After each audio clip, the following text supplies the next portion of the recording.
ఇదంతా నా వల్లే జరిగింది. కళ్ళు మూసినా తెరిచిన చంద్రికనే కనిపిస్తుంది.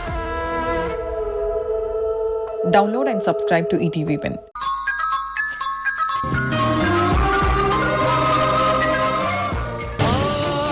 నా వల్లే ఆరాధ్యకి ఈ ప్రాబ్లం వచ్చింది అత్తయ్య. నేను నిజంగా తను ఎక్కడుందో తెలుసుకుని అప్పుడే తన గురించి పట్టించుకుని ఉంటే ఆరాధ్యకి ఇప్పుడు ఈ పరిస్థితి వచ్చేదే కాదు. జరిగిపోయిందేదో జరిగిపోయిందమ్మా. ఆరాధ్య మనతోనే ఉంటుంది కదా. ఇక నుంచి డాక్టర్ చెప్పినట్టు తనని జాగ్రత్తగా చూసుకో అమ్మా. అప్పుడు ఏ ప్రాబ్లం రాదు. మరీ ముఖ్యంగా ఆ మధు మాయలో నుంచి మన ఆరాధ్య త్వరగా బయటపడేలా మనం చూడాలి.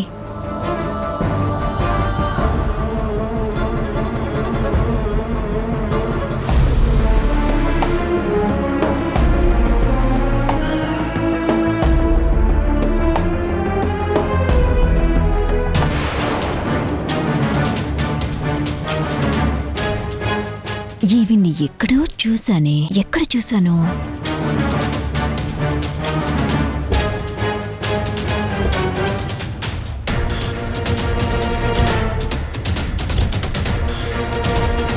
ఈవిడిక్కడికి దేనికోసం, ఎవరికోసం వచ్చింది?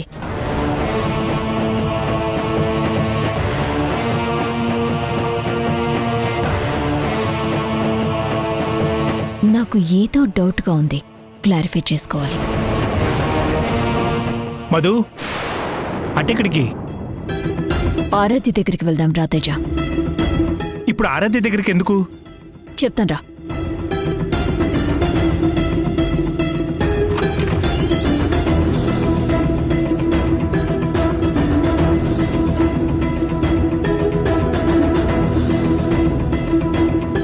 ఈ టైంలో నిద్రపోతుందేంటి?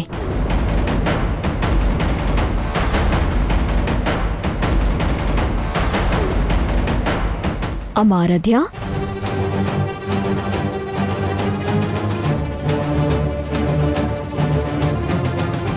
ఆంటీ! ఆంటీనా? ఎవరమ్మా? అది సరే, నువ్వేంటమ్మా ఈ టైంలో నిద్రపోతున్నావు?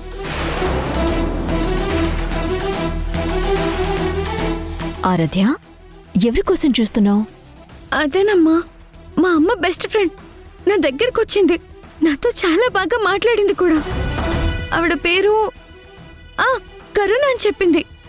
కరుణనా? తేజ, ఆ కరుణ గురించి నీకేమన్నా తెలుసా? కరుణ అనే పేరుతో శ్రీజకి ఎవరు ఫ్రెండ్స్ లేరే. కన్ఫర్మా? కన్ఫర్మ్గా చెప్తున్నాను మధు, శ్రీజ ఫ్రెండ్స్ అంతా నాకు బాగా తెలుసు. లేదమ్మా, ఆ కరుణ ఆంటీ మా అమ్మ ఫ్రెండే. నాకు చెప్పింది కూడా. నన్ను ఎంతో ప్రేమగా దగ్గరికి కూడా తీసుకుంది. ఒక నిమిషం ఆరాధ్య.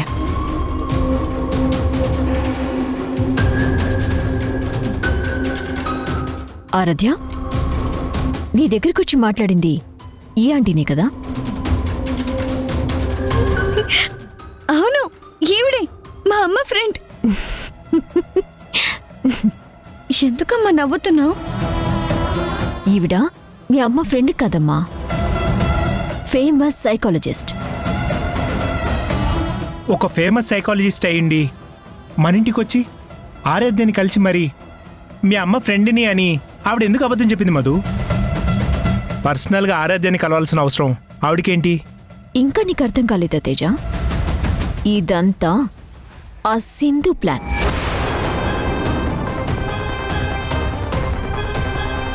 ఆరాధ్య మానసికంగా సరిగా లేదు, అందుకే వాళ్ల విషయంలో ద్వేషిస్తూ వాళ్ళని దూరం పెడుతుంది అని ప్రూవ్ చేయటానికే డాక్టర్ చేత అబద్ధం చెప్పించింది సింధు. ఆ డాక్టర్ని ఆరాధ్య దగ్గరికి పంపించింది. ఆరాధ్య, ఈ టాబ్లెట్ వేసుకోమ్మా. అవునమ్మా, నువ్వు చెప్తుంది నిజమే. ఆవిడ డాక్టర్ కాకపోతే నాకు టాబ్లెట్ ఎందుకు ఇస్తుంది? ఇప్పుడే తేల్చేస్తాను.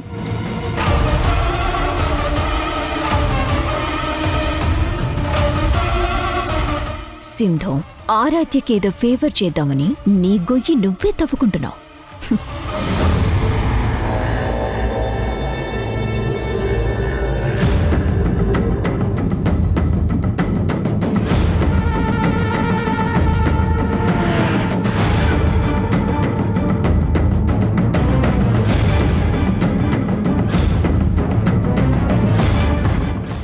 రే ఆగరా, ఎక్కడికి రా వెళ్తున్నావు? నా సెల్లోకి వెళ్తున్నాను. ఉండ్రా వెళ్దు గాని.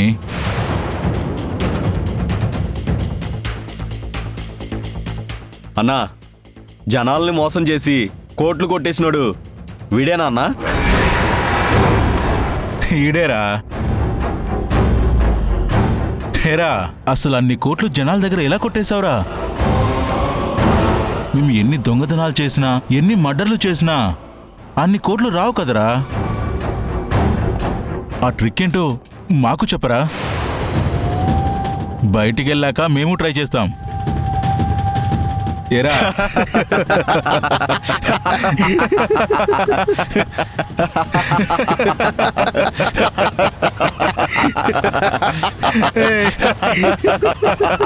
అన్నా, వీడు చేసిన మోసం వల్ల ఒకడు ప్రాణం కూడా తీసుకున్నాడంట కదన్నా? వాడు ప్రాణం తీసుకున్నాడో లేక వీడే వాడి ప్రాణం తీసి పైకి పంపించాడో ఎవడికి తెలుసురా?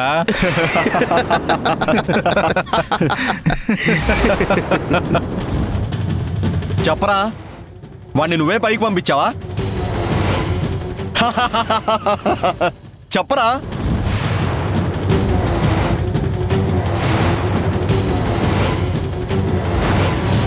ఏంట్రా వీడు ఉత్త ముద్దపప్పులా ఉన్నాడు? అడుగుతుంటే సమాధానం చెప్పడేంటి? వీడి చేత నేను చెప్పిస్తానన్నా. అడుగుతున్నాడు కదరా, చెప్పరా. చెప్పరా చెప్పరా.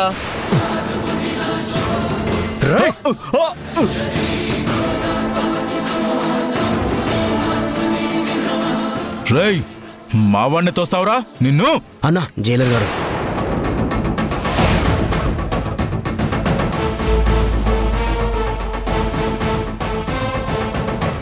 ఏం జరుగుతుందో ఇక్కడ? అది వెళ్ళండి ఇక్కడి నుంచి.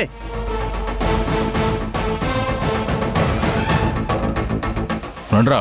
నువ్వు కూడా వెళ్ళు.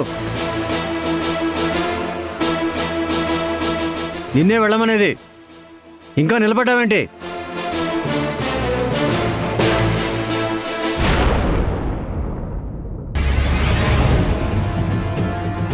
సింధు, సింధు,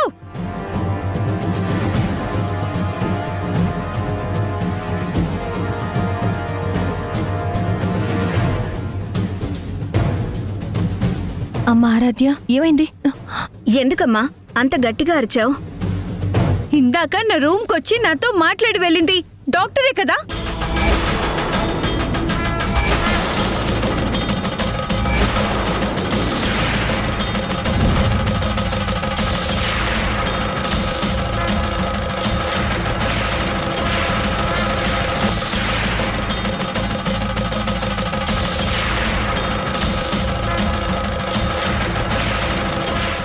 ఏంటి సైలెంట్గా ఉన్నారు? ఆరాధ్య అడుగుతోంది కదా, చెప్పండి. నీ దగ్గరికి డాక్టర్ రావడం ఏంటి ఆరాధ్య? ఆవిడ గురించి మాకేం తెలీదు.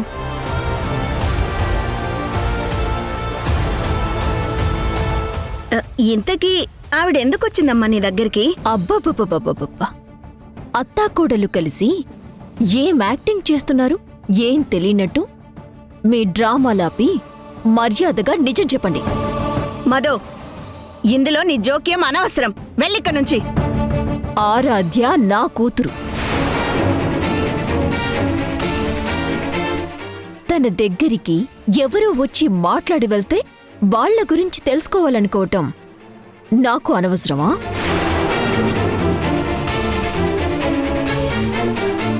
ముందు నేను అడిగిన దానికి సమాధానం చెప్పండి. ఆవిడ గురించి మాకేమీ తెలియదని చెప్తున్నాం కదా ఆరాధ్య.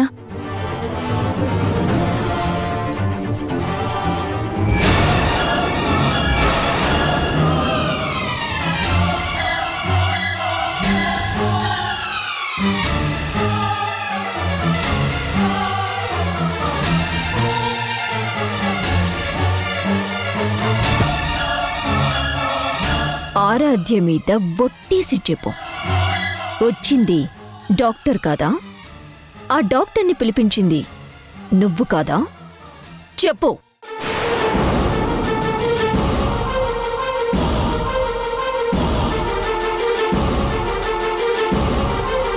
నువ్వు ఆరాధ్య మీద ఒట్టేసి కూడా అబద్ధం చెప్తే తను చనిపోయినట్టే.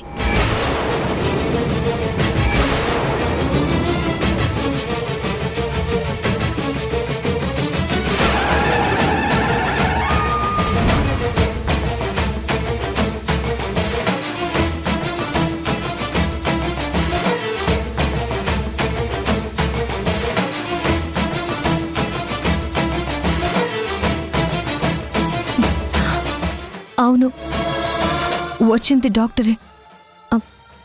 నేనే పిలిపించాను.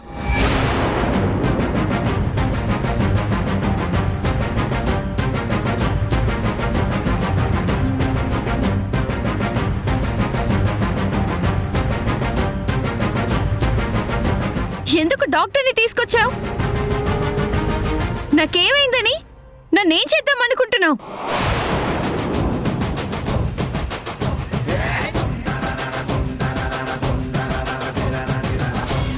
నీకింకా అర్థం కాలేదా ఆరాధ్య?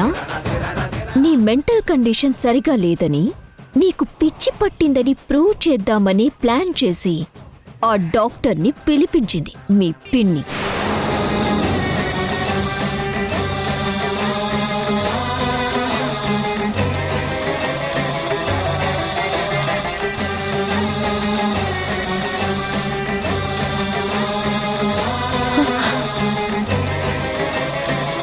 లేదు ఆరాధ్య, నేను ఆ ఉద్దేశంతో డాక్టర్ని పిలిపించలేదు.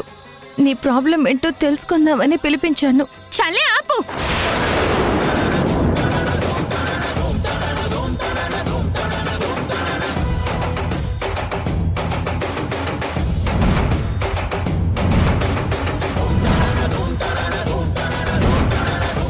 నాకు పిచ్చా?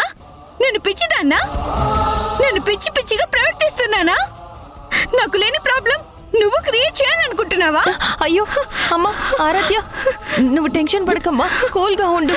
డాక్టర్ని ఎందుకు పిలిపించానో నీకు క్లారిటీగా చెప్తాను. ఏంటి నువ్వు నాకు చెప్పేది?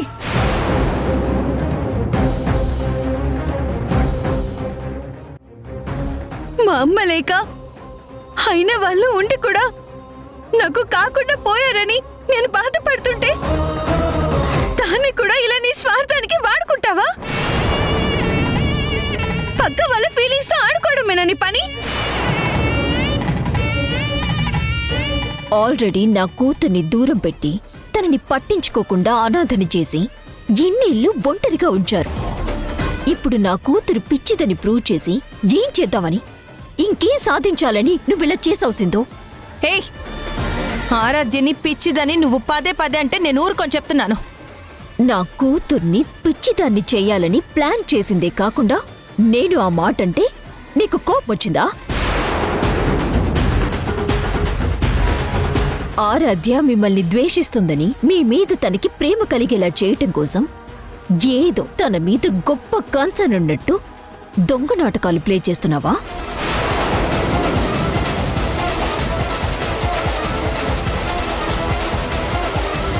నిజంగా నీకు ఆరాధ్య మీద అంత ప్రేముంటే తనని దగ్గరికి తీసుకోవాలి, అభిమానం చూపించాలి, ఆప్యాయంగా మాట్లాడాలి. అంతేకాని ఇలా తనని మోసం చేయకూడదు.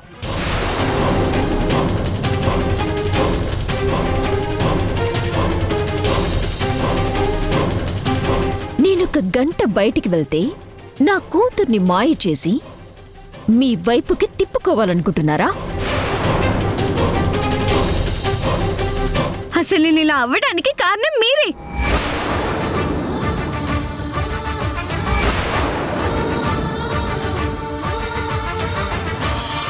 మీ వల్లే నాకు ఈ పరిస్థితి వచ్చింది, అంతేకాని నేను పిచ్చిదాన్ని కాదు.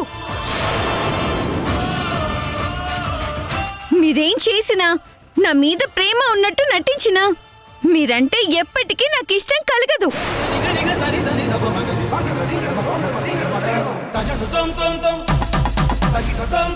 నేను మిమ్మల్ని ద్వేషిస్తూనే ఉంటాను.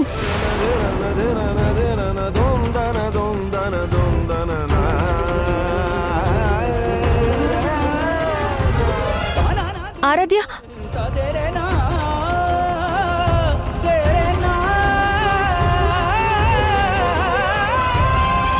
అమ్మా సింధు,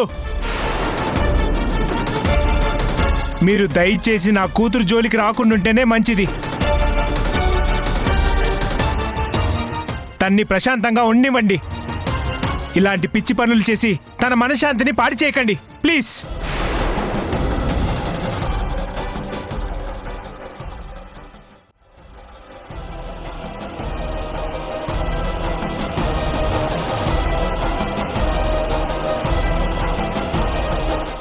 సింధు, ఏదైనా ప్లాన్ చేసేటప్పుడు నాకు చెప్పిచే. నీకు మంచి ఐడియాలు ఇస్తాను.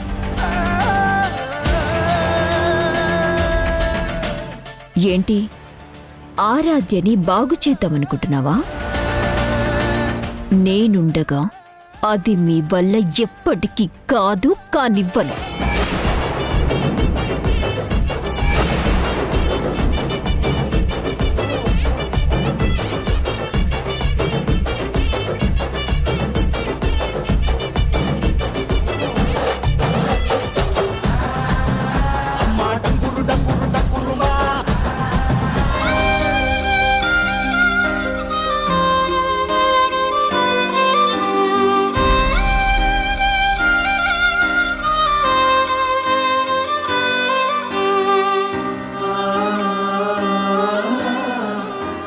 భగవంతుడా, ఏంటి నా పరిస్థితి ఇలా అయిపోయింది? నా భార్య బిడ్డలతో కలిసి హ్యాపీగా ఉండాల్సిన నేను చేయని తప్పుకి ఇలా జైల్లో ఉండడం ఏంటి? బంగారం లాంటి నా భార్యని కాదని దుర్మార్గురాలైన మా వదిన్ని గుట్టిగా నమ్మినందుకు అనుభవిస్తున్నాను.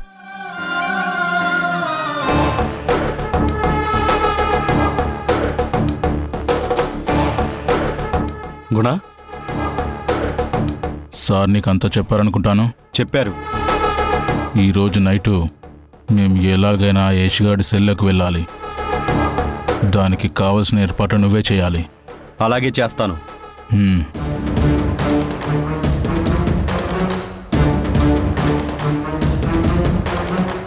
ఒరే యష్, ఈరోజు రాత్రి నీ ప్రాణం చీకట్లో కలిసిపోతుంది.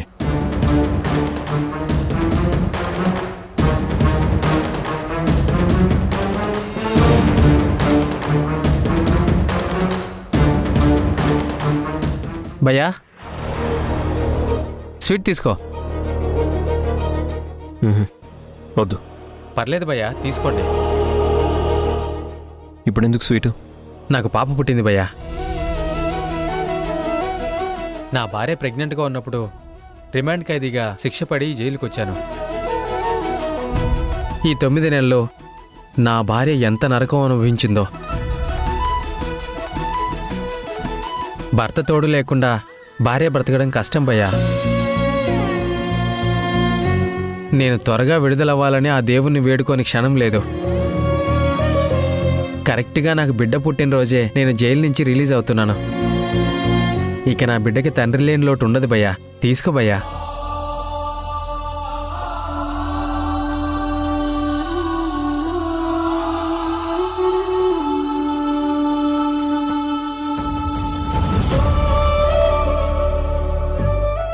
రిలీజ్ అయిన తర్వాత వెళ్ళి నీ భార్య బిడ్డల్ని మంచిగా చూసుకో. అలాగే భయ్యా. వచ్చిన దగ్గర నుంచి చూస్తున్నాను భయ్యా, దేని గురించో మీలో మీరే చాలా బాధపడుతున్నారు. నా భార్య బిడ్డల గురించి. మిమ్మల్ని చూస్తే తప్పు చేసి జైలుకు వచ్చిన వాళ్ళలా లేరు. బాధపడకండి భయ్యా, దేవుడు మీకు మంచి చేస్తాడు.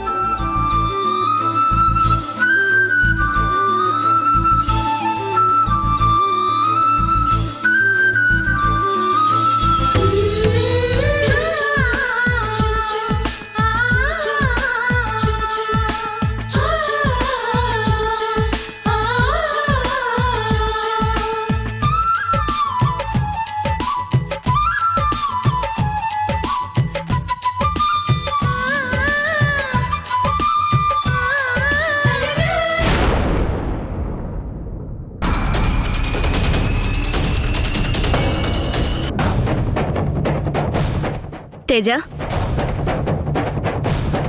రే ఆగు.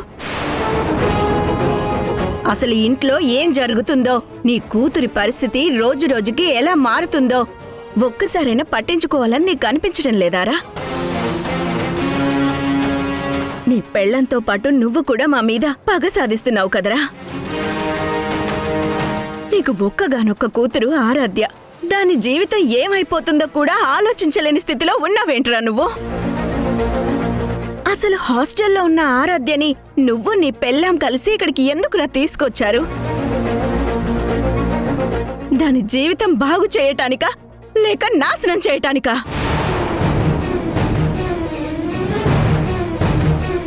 ఆరాధ్యకి ఏమైందో తెలుసుకుందామని సింధు డాక్టర్ని తీసుకొస్తే ఆరాధ్యని రెచ్చగొట్టి నువ్వు నీ పెళ్ళాం కలిసి గొడవ చేసి రచ్చ చేశారు.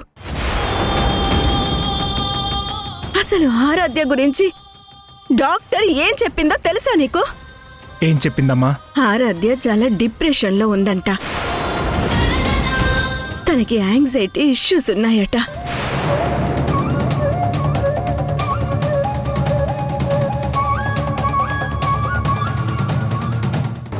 ఆరాధ్యని స్లోగా నార్మల్ స్టేజ్కి తీసుకురాకపోతే ఫ్యూచర్లో క్యూర్ కూడా చేయలేని ప్రాబ్లమ్స్ చాలా వస్తాయంటరా.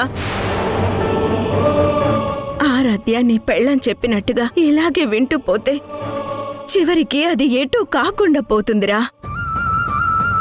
నువ్వొక మంచి కొడుకువి ఎలాగూ కాలేకపోయావు, మంచి అన్నవి కాలేకపోయావు. కనీసం నీ కూతురికి ఒక మంచి తండ్రిగా అయినా అవ్వరా?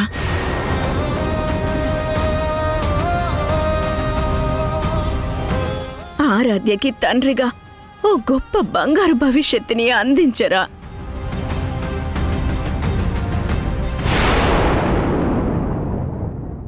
రాబంధువులు సచ్చిన తర్వాత మనుషుల్ని పీక్కు తింటాయి, కానీ నేను బ్రతికుండగానే పీక్కు తింటాను. మనుషుల్ని పీక్కు తినే నిన్ను మట్టి కరిపించే రోజొస్తుంది కోతిమావయ్య. నీకొక ఆఫర్ ఇస్తా. నీ మొగుడిని మొత్తం అంతా నేనే చేశానని కోర్టులో ఒప్పుకోమను. నీకొక ఆఫర్ నేను ముందే రెడీ చేసి పెట్టాను.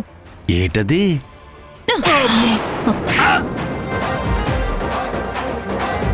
ఎక్స్ట్రాలు మాట్లాడితే ఇక్కడే నిన్ను నిలువున చీరేస్తాను. తొందరలోనే ఆ సింహం బయటకొస్తుంది. మిమ్మల్ని వెంటాడి వేటాడి మీ అంతు చూస్తుంది.